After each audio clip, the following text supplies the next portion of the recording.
السلام عليكم ورحمة الله تعالى وبركاته. مشاهدينا الأعزاء، إليكم تفاصيل أخبار الآن.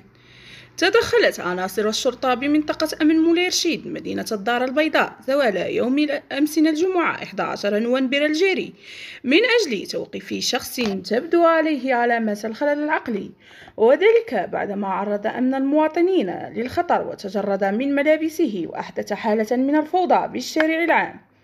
وكانت مصالح الأمن الوطني قد توصلت بإشعار حول قيام شخص في حالة اندفاع قوية بإحداث فوضى بالشارع العام بحي السلام 3 بمدينة الدار البيضاء، الأمر الذي تطلب تدخل دوري للشرطة من أجل ضبطه وتحديد الخطر الصادر عنه، وهو ما تم بعد مقاومة عنيفة تمكن خلالها المعني بالأمر من اعتداء سطح سيارة للشرطة قبل أن يتم ضبطه دون تعريض نفسه أو المواطنين للخطر.